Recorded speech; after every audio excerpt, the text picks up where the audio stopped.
جنہوں نے صرف اور صرف اپنے مال و دولت کو جمع کیے رکھا،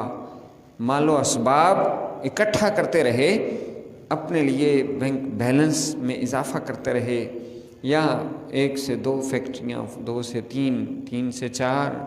اپنے کاروبار کے اندر بے شمار وسعت کرتے رہے اور دین کا کام نہ کیا، وہ مستقل کام آنے والی چیزیں اور بنیادیں جو تھیں ان کو فراموش کر دیا، نہ ہی کوئی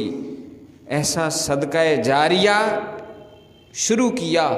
کہ جس کے ذریعے سے ان کی آخرت کے لیے ایک سامان ہوتا، بلکہ وہ دین کو بھلا بیٹھے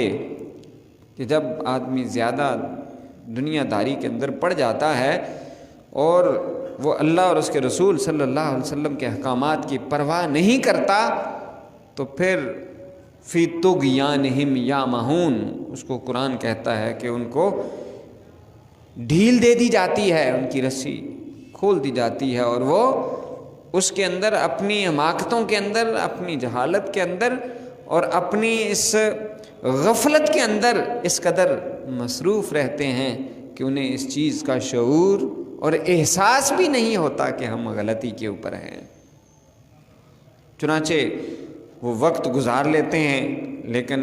جب ان کا آخری وقت ہوتا ہے تو وہ بھی انتہائی عبرتناک ہوتا ہے کہ وہ لوگ، وہ بچے، وہ اولاد، وہ بہن بھائی کہ جن کے لیے